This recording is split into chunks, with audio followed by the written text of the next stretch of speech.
News TCG de juillet, c'est parti et on commence avec les produits qui devaient sortir à la toute fin du mois de juin mais qui ont un peu de retard et qui vont donc arriver dans les jours qui viennent. Direction Pokémon avec 2 decks contenant tout ce qu'il te faut pour te lancer dans le TCG. D'un côté Rosemary et ses emblématiques Pokémon Ténèbres et de l'autre Pierre, le maître de Metalos X et légende vivante d'ON. En plus d'un deck préconstruit prêt à l'emploi, les 2 decks contiennent également une promo magnifique de Morpeko côté Rosemary et de Terral côté Pierre. Côté One Piece, un coffret magnifique fait son apparition à l'effigie des 4 nouveaux empereurs pour célébrer les 2 ans de la licence. Tu pourras y retrouver un playmat exclusif, 4 cartes leaders alternatives et 4 cartes personnages alternatives à l'effigie des empereurs, 10 dons empereurs et une boîte de rangement. Franchement, le produit est juste exceptionnel et il sera disponible en stock très limité. Alors si tu veux récupérer ta copie, ne tarde pas trop. On attaque les news de juillet dès le 3 avec l'arrivée de la toute nouvelle extension de Yu-Gi-Oh! Duelist Advance qui apporte du support pour des archétypes ultra populaires comme Vanquish Soul, Onomatopée, Nouvelle, Blue Eyes ou encore Primite. De quoi préparer parfaitement ton deck pour l'arrivée de Canine, Yumi et Dragon Tail dans la prochaine extension. Le 11 juillet marquera enfin la sortie du tant attendu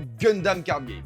Avec des mécaniques inspirées de One Piece et sa petite touche d'épices personnelle, le jeu a fortement hypé les fans de la licence et les 4 premiers starter decks arriveront en boutique accompagnés d'accessoires pour te permettre de bien commencer ton aventure. D'ailleurs, si tu te demandes où est la première display du jeu, pas de panique, j'y viens. À peine Gundam arrivé en rayon que d'autres mechas feront déjà leur apparition avec l'arrivée du set 5 de Star Wars Unlimited, Légende de la Force. Cette extension sera centrée autour des puissants utilisateurs de la Force que sont les Jedi et les Sith, représentés par les decks de démarrage Qui-Gon Jinn et Dark Maul.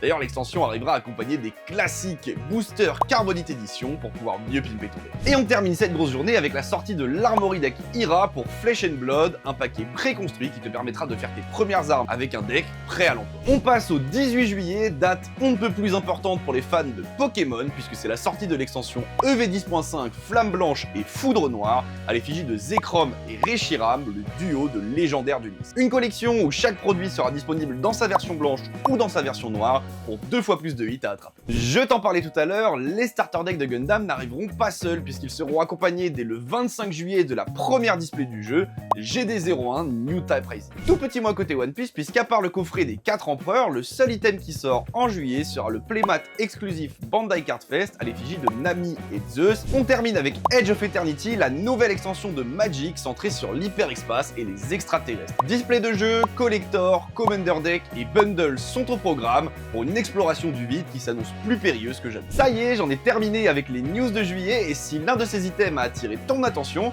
n'hésite pas à aller le récupérer directement sur notre site. C'était 4 Shoes de Ludo Trotter et je te donne rendez-vous le mois prochain pour encore plus de news TCG.